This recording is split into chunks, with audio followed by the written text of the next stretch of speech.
있어요. 사람을 지으신 목적. 이게 바로 우리를 통해서 예배를 받으시기 위함입니다. 이사야 43장 21절에 이 백성은 내가 나를 위하여 지었다. 곧 나의 찬송을 부르게 하려 함이라. 나를 찬송하게 하려 함이라. 그래서 하나님이 우리를 지으신 까닭은 당신을 찬송하라고, 당신을 예배하라고. 그래서 우리를 지으신 거예요. 인간을. 우리를 구원하여 주신 이유는 뭘까? 나 같은 죄인을 구원하시고 하나님의 자녀가 되게 하신 이유도 똑같습니다. 우리를 통해서 뭘 받으려고요? 예배를 받으시려고, 찬양을 받으시려고. 그래서 우리를 지으신 거예요. 그래서 요한복음 4장 23절에 아버지께서는 자기를 예배할 자들을 찾고 계셔요. 왜냐하면 이것이 우리의 목적이기 때문에 예배를 기다리고 계시고 예배를 원하시고 예배를 받기를 원하신단 말이죠. 그래서 하나님은 이 땅에 사는 모든 인류가, 온 땅이 다 하나님을 경배하고 하나님을 높이기를 원하는데, 문제는 어떻게 예배를 드려야 되는가. 하나님이 예배를 받으시기를 원하는 건 알겠는데 어떻게 예배를 드려야 하는지 샘플이 필요해요. 이렇게 예배를 드려야 된다라고 하는 샘플. 그래서 선택한 민족이 있습니다. 대표로. 그래서 이스라엘을 하나님이 선택하십니다. 그래서 이스라엘을 통해서 이렇게 하나님을 섬기고 이렇게 하나님을 예배하고 이렇게 하나님과 동행하고 이런 거구나라는 걸 보여주기 위해서 이스라엘을 선택한 거예요. 출애굽기 19장 6절 말씀을 봅시다. 출애굽, 애굽에서 이스라엘을 구원하신 다음 하나님이 이스라엘에게 하신 말씀이 뭐냐면 너희가 내게 대하여 뭐가 된다? 제사장 나라가 되며 거룩한 백성이 되리라. 제사장 나라라는 게 뭐예요? 제사장이 하는 일이 뭔데? 예배하는 일이잖아요. 그러니까 너희가 나에게 제사장 나라가 된다 이 말이 뭐냐면 너희는 이제 모든 민족 앞에서 나를 예배하는 샘플이 될 거다. 이런 겁니다. 그래서 하나님께서 출애굽하신 이유, 우리를 저 세상 가운데서 출애굽하게 하신 이유, 우리를 이 땅에 창조하신 이유, 나를 아직까지 호흡이 있게 하신 이유. 그래서 호흡이 있는 자들아 여호와를 찬양해라, 예배해라 이렇게 말하죠. 그래서 하나님은 어찌하든지 오늘도 우리의 모든 삶을 통하여서 뭘 받기를 원하셔요? 예배를 받기를 원하시는. 하나님은 이렇게 자기를 예배하는 자를 찾으셔요. 이것이 우리를 구원해 주신 목적이에요. 그래서 이스라엘을 선택하신 거고, 이스라엘 안에서도 이스라엘 모든 백성이 다 하나님을 예배만 할 수는 없으니까 레위 지파를 선택하십니다. 그래서 레위 지파가 정말 하루 종일 하나님을 예배할 수 있도록 그렇게 하시는 거죠. 자, 여기까지는 이해가 되시죠? 레위 지파가 그래서 하나님의 선택을 받아 이스라엘의 장자들을 대신하여 하나님을 가장 가까이에서 모시고 하나님을 예배하고 이런 건데요. 그러다 보니까 이스라엘 다른 지파들 중에서도 이스라엘 다른 백성들 가운데서도 나도 저기 성막에서 봉사하는 레위인처럼 나도 좀 하나님을 좀 섬기고 싶다라는 마음이 있을 수 있을까요? 예, 있죠. 나도 좀 저렇게 좀 옷도 탁 입고 이렇게 하나님을 좀 이렇게 예배하고 섬기고 싶다 이런 마음이 있을 수 있죠. 그래서 하나님이 허락하신 제도가 뭐냐면 나실인 제도입니다. 남녀 누구라도 특별한 기간 동안 나에게 헌신하고 좀 나를 사랑하고 나에게 좀 특별한 마음을 좀 표현하고 싶은 레위 자손들처럼 그러고 싶은 백성들이 있다면 너희는 나실인 소원을 하라는 거예요. 그래서 이 기간 동안 이 나실, 이게 나지르, 이게 구별된다, 이게 성별된다. 요 기간만큼은 내가 좀 다르게 사는 겁니다. 이 기간만큼은 내가 좀 특별하게 사는 거죠. 그게 나실인 소원인데 세 가지. 첫째는 포도주하고 독주 이런 거 마실 수가 없어요. 이제 이런 거 안 마시는 겁니다. 이 포도주라는 거, 이 성경에서 이 술을 이야기할 때 이것은 그냥 마시는 음료로서의 술만을 의미하는 게 아니라 세상적인 쾌락 같은 것도 약간 들어가 있어요. 에베소서 5장에 술 취하지 말라. 이는 방탕한 것이니 오직 성령의 충만함을 받으라. 이렇게 말하거든요. 그러니까 이 술 취하지 말라 이 말은 그냥 너무 알코올을 많이 마시지 말라라는 뜻만 있는 게 아니라 이게 세상적인 쾌락, 세상적인 어떤 오락 이런 거. 그래서 나실인 소원을 하게 되면 나를 굉장히 즐겁게 했던, 예를 들어서 내가 너무 커피를 좋아한다. 그럼 나실인 소원 동안은 내가 커피를 조금 줄여보는 거죠. 난 너무 TV를 좋아한다. 그럼 나실인 소원하는 동안은 나를 향한 오락을 좀 끊는 거니까 그래서 좀 TV를 좀 줄인다든지 이렇게 하는 겁니다. 그게 나실인이에요. 그래서 포도주를 안 마시는 것이 또 그런 어떤 의미가 들어있지 않겠는가 이제 하는 것입니다. 그다음 또 하나는 머리에 삭도를 대지 말래요. 머리를 감지 말라는 게 아닙니다. 머리 안 감으면 큰일 납니다. 머리를 자르지 말라는 이야기죠. 그 기간 동안만큼은 머리를 자르지 마라. 그다음 세 번째가 시체를 가까이. 이게 어디까지 해석이 가냐면 부모님 장례식에도 참여 못합니다. 시체를 가까이 하지 못하니까. 그 정도로. 그래서 이 나실인 소원을 하는 동안에는 내 가까운 사람이 누가 돌아가셨다 해도 가까이 갈 수가 없어요. 그 기간 동안은 사망과 접촉할 수가 없습니다. 그게 이제 특별한 기간 동안이어서 그래요. 그래서 이 서원을 할 수 있는 것, 이것을 평생 하는 게 아니라 이것이 어느 한 특별한 기간 이렇게 하는 건데 사무엘 같은 경우에는 좀 특별하죠. 그냥 평생을 하나님께 드려버린 거니까. 삼손도 그렇고. 자, 이 나실인 서원 기간이 이제 다 끝난 겁니다. 본인이 정했던 한 달을 하겠습니다. 뭐 두 달을 하겠습니다. 아니면 한 45일을 하겠습니다. 그 기간이 다 끝난 다음에 이제 일상으로 다시 돌아와야죠. 일상으로 다시 돌아올 때 제사장에게 가서 충성 며칠부로 세상으로 다시 돌아갑니다. 그리고 휙 돌아가는 게 아니라는 겁니다. 오늘 본문에 보니까 이게 꽤 복잡합니다. 오늘 본문을 일컬어서 나실인 환속 의례 뭐 이런 제목이 붙어 있어요. 나실인의 환속 의례, 세상으로 돌아가는 의례 뭐 이런 건데, 자, 세 가지가 눈에 띕니다. 첫째는 비용입니다. 이게 나실인 서원 해놓고 이제 이거 끝나고 나서 다시 일상으로 돌아가려고 할 때 이게 꽤 많은 돈이 들어가네요. 제사를 좀 드리는 걸 보세요. 제사, 속죄제를 먼저 드립니다. 속죄제, 그리고 번제, 그리고 화목제를 드립니다. 제물을 보겠습니다. 1년 된 흠없는 순양, 양도 등, 그 다음에 또 흠없는 어린 암양, 또 화목제물로 또다시 순양 한 마리, 벌써 양만 3마리예요. 그리고 무교병 한 광주리, 고운가루에 기름 섞은 과자들, 기름 바른 무교 전병들, 소제물, 전제물. 이게 10사람이 드리는 양이 아니라 한 사람이 이걸 다 하는 겁니다. 한 사람이 이 엄청난 제물의 양을 드리고 나서야 이제 환속으로 돌아갈 수가 있어요. 양 많죠? 만만해요? 안 드려봐서 잘 모르시겠어요? 꽤 많죠.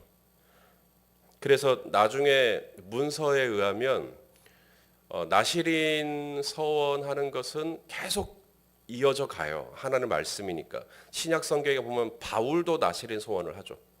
바울도 선교여행 마치고 나서 나실인 서원을 갔는데,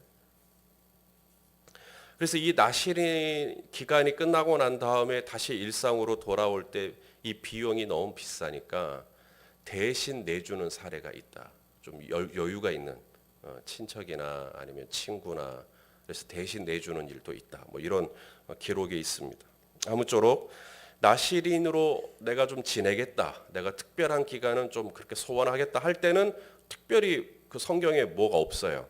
무슨 제사를 드려야 되느니 제물을 드려야 되느니 이런 말이 없는데, 다 끝나고 나서 돌아갈 때는 상당히 많은 제사와 제물이 드려지는 것을 보게 됩니다.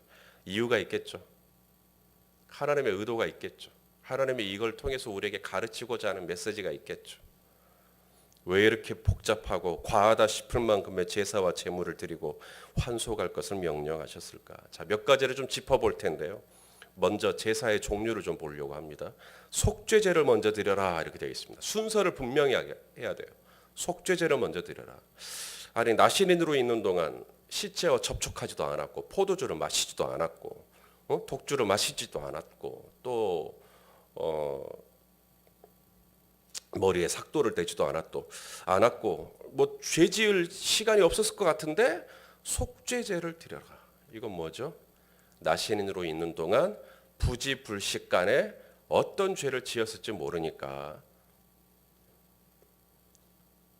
그렇죠? 어떤 죄를 지었을지 모르니까 속죄제를 드려라. 그래서 하나님은 내가 기억하는 죄만을 위한 게 아니라 내가 전혀 기억하지 못하는 어떤 죄라도 속죄받기를 원하시는 하나님. 우리가 주일날 모여서 예배합니다. 우리가 주일날 모여서 예배를 할 때 정말 중요한 것, 속죄제를 드려야 돼요. 하나님 앞에 나의 죄를 끄집어 내놓고 주님의 용서를 받아야 됩니다. 이게 속죄제가 세상으로 나가기 전에 먼저 속죄제를 드려야 돼요. 두 번째가 번제입니다. 이 번제는 다 태우는 겁니다. 남김이 없이 전부 다 드리는 거예요. 그래서 번제는 온전한 충성, 온전한 헌신 이런 게 들어가 있어요. 번제. 그리고 감사의 의미도 들어가 있죠. 그래서 성경에서 가장 많이 드려지는 제사, 가장 많이 언급되는 제사의 이름이 뭐죠? 번제입니다. 번제. 다윗도 언약궤 들어오던 날 번제 드리고 번제를 자주 드립니다. 솔로몬이 성전 건축해 놓고 번제 드리고. 그래서 번제가 가장 많이 나와요. 왜냐하면 이것이 하나님께 온전하게 다 드리는 거라고 생각하기 때문입니다. 그래서 세상으로 나가기 전에, 환속하기 전에 우리가 뭘 해야 되는가? 하나님께 헌신을 다짐하고 가야 돼요. 이 번제를 드려야 됩니다. 그래서 우리가 드리는 지금의 이 모든 예배가 번제가 되야죠. 나의 온몸을 드리는 예배 말입니다. 번제. 그다음에 화목제입니다. 이웃과의 화평입니다. 그래서 우리가 세상으로 나가기 전 이 화목제를 통해서 우리가 다 서로 화해하고 서로 화평하고, 그래서 뭐 서로 꽁한 거 있으면 좀 다 풀고, 좀 뭐가 좀 용서할 거 있으면 다 용서해주고, 이렇게 우리끼리 서로 화목하고 그리고 세상으로 나아가기를 주님이 원하신다라는 걸 알 수 있어요. 자, 이것저것 다 잊어도 이것 한 가지만 잊지 않으시면 됩니다. 나시린으로 있다가 세상으로 환속할 때 가장 중요한 것, 뭐 이게 속죄제냐, 번제냐, 화목제냐 잊어도 괜찮아요. 이것만 기억하십시오. 예배 드리고 세상으로 나가는 겁니다. 아멘입니까? 예배 드리고 나가는 겁니다. 예배하고 하나님을 먼저 예배하고 그리고 하나님을 뜨겁게 만나고 그리고 나서 세상으로 나가는 겁니다. 그냥 막 나가는 거 아닙니다. 하나님은 반드시 예배 드리고 당신을 경배하고 그리고 나가라고 이렇게 말씀하고 계십니다. 자, 그다음 또 하나 주목할 것은 이제 머리입니다. 머리를 다 밀어요. 머리를 싹 밉니다. 나시린으로 서원하는 기간 동안에는 머리에 삭도를 대지 않아요. 머리카락이 점점 깁니다. 그런데 18절, 오늘 본문의 18절 한번 읽어볼까요? 18절 시작. 자기의 몸을 구별한 나시린은 회막문에서 자기의 머리털을 밀고 그것을 화목제물 밑에 있는 불에 둘지며. 왜 머리를 다 밀었을까? 자, 제가 머리를 다 밀었다고 합시다. 상상만 해도 웃겨요. 이번에 성지순례 가가지고 11박 12일 동안 제 아내한테 여보 나 12일 동안만 수염 좀 안 자르고 기르면 안 될까? 그랬더니 제 아내가 그럼 나도 12일 동안 머리 밀면 안 될까? 이러더라고. 그래서 알았어 안 할게. 그리고 이렇게 매일같이 이제 수염을 깎고 지냈는데,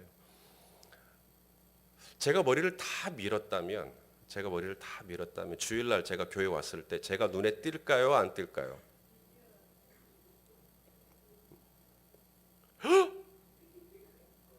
다 접으신 분들만 목사님 무슨 일이 사모님하고 혹시 무슨 관계가 좀 뭐 이런 생각들. 머리를 다 밀었다. 자, 마트에 가셨어요. 여러분이 머리를 다 밀었어요. 마트에 가 사람들이 볼까요, 안 볼까요? 보죠. 머리를 다 밀었어요. 저는 여기에 두 가지 의도가 있을 거라고 봤는데, 첫째는 구별되는 겁니다. 튀는 겁니다. 저 사람 나시린 소원했구나. 친척이 놀러 왔는데 조카가 머리가 싹 밀렸어요. 그러면 삼촌이 이모가 뭐라고 판단해요? 아이고 우리 조카가 이번에 나실인 소원했었구나. 바로 아는 겁니다. 그래서 나실인 소원을 했다가 세상으로 돌아갈 때 아무런 것 없이 돌아가는 게 아니라 하나님이 일단 머리를 다 밀어라. 그래서 너희가 숨을 내야 숨을 수가 없도록 나실인으로 지냈던 너희였던 것을 사람들에게 다 드러내도록. 그러면 그분이 나신으로 지냈다가 세상으로 다시 돌아왔는데 함부로 살 수가 있겠습니까? 사람들이 다 자기를 알아볼 텐데. 그래서 머리카락이 자라는 기간 동안 계속해서 그는 더 조심하고 말도 조심하고 행동도 조심하고 그랬을 거다. 튀는 겁니다. 튀게 하시는 겁니다. 그다음 또 하나 머리라는 거요. 머리.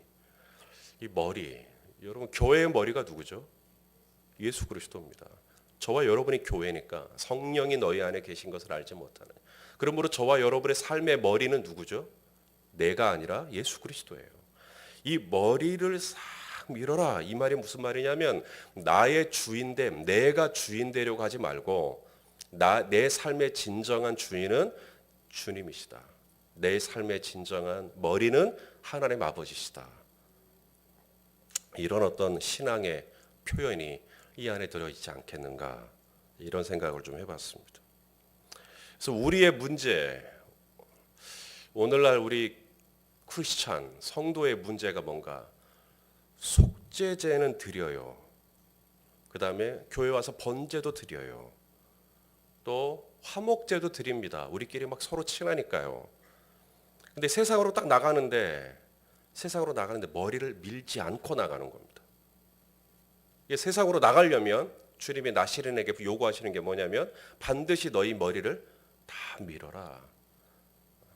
그래서 세상으로 나갈 때 우리는 세상과 이제 구별되는 겁니다. 그리고 세상으로 나갈 때 이제는 내가 내 삶의 머리가 아니라 이제는 주님이 나의 머리가 되셔서 정말 이제는 주님 뜻대로 살고 주님 말씀하신 대로 순종하고 이렇게 살겠다 하고 나가야 돼요. 지금 그걸 요구하시는 겁니다. 세상으로 나가기 전에. 자, 마지막으로 보는 것. 오늘 본문 22절부터 보면 아론의 축복이 나옵니다. 소위 대제사장의 축복이다 이러는 건데. 이 민수기 5장과 6장은 정결에 대한 말씀입니다. 정결. 지금 성막에 대한 이야기를 쭉 해왔거든요. 성막이 어디에 있어야 되는지, 성막에서 봉사할 레위인은 어떻게 해야 되는지, 성막에 대한 이야기를 쭉 해오시다가 5장과 6장에서 정결을 요구하셔요. 그러니까 이 성막이 계속해서 가나안 이 광야의 생활이 끝날 때까지 이 성막이 정결해야 되거든요. 그래서 하나님이 어떻게 우리 신체가 정결할 건지 아니면 어떻게 우리가 이 물질을 정결하게 할 건지 그 다음에 우리 부부가 어떻게 정결하게 할 건지 그 다음에 이스라엘 백성들 중에 나시린을 통하여서 정결하게 사는 거죠. 이렇게 정결에 대한 이야기를 쭉 해오고 나서 5장과 6장의 마지막 부분을 축복으로 끝내십니다. 그리고 7장에 가서는 다시 성막에 대한 이야기를 또 다시 언급하십니다. 성막 봉헌을 해요. 그러면 이제 이해가 되죠. 이 아론의 축복 이게 뭐냐면 하나님은 우리가 정결할 때 축복하신다는 것입니다. 하나님이 이 정결한 공동체가 될 때 하나님이 그 공동체를 축복하신다. 아멘입니까? 산상수훈 말씀 마태복음 5장 8절 한번 보시겠습니까? 산상수훈 말씀 마태복음 5장 8절 시작. 마음이 청결한 자는 복이 있나니 그들이 하나님을 정결한 자 마음이 정결하면 하나님을 본대요. 오늘 본문에서도 하나님의 축복을 뭐라고 표현하죠? 하나님은 너를 지키시기를 원하는 막 이렇게 얘기 나오는데 하나님의 축복을 하나님이 너에게 돈을 주시고 하나님이 너에게 뭐 명예를 주시고 이런 말씀이 없네요. 오늘 말씀에 보니까 하나님이 주시는 축복이 뭐냐면 25절 여호와는 그의 얼굴을 내게 비춘다. 그 다음에 26절도 그 얼굴을 내게로 향하여 드사 이런 표현들. 그러니까 마음이 청결한 자가 하나님을 본다니까요. 하나님의 얼굴을 봐요. 그리고 하나님이 정결을 요구하신 다음에 내 얼굴을 너에게 보여주겠다라고 말씀하십니다. 그러니까 축복 중에 축복이 뭐냐면 하나님의 얼굴을 뵙는 겁니다. 하나님의 임재를 느끼는 거죠. 하나님의 말씀도 들려오고 하나님이 나에게 뭘 원하시는지 그 마음도 알 것 같고 이런 겁니다. 그게 축복이다. 서원의 기간이 다 끝나고 세상을 향하여 나아가는 당신의 백성들, 하나님은 정말 이 땅의 모든 주님의 백성들이 세상으로 나아갈 때 그냥 나아가기를 원치 않고 반드시 축복받고 하나님의 축복을 받고 가기를 원하시는 겁니다. 근데 그 축복이 뭐냐? 하나님의 축복이 뭐냐? 하나님이 무슨 돈다발을 주신다는 건가? 그게 아니라 당신의 얼굴을 우리에게 주기를 원하신다. 여러분, 하나님의 얼굴만큼 귀한 복이 어디 있겠어요? 하나님을 볼 수 있고 하나님을 들을 수 있고 또 하나님과 동행할 수 있고 또 하나님의 인도를 받을 수 있고 또 하나님의 순간순간 때마다 일마다 도와주시는 손길을 경험할 수 있고 하나님의 인도하심을 받을 수 있고 하나님의 위로를 경험할 수 있고 하나님의 힘주심, 용기를, 소망을 경험할 수 있고 이게 하나님의 얼굴이죠 다.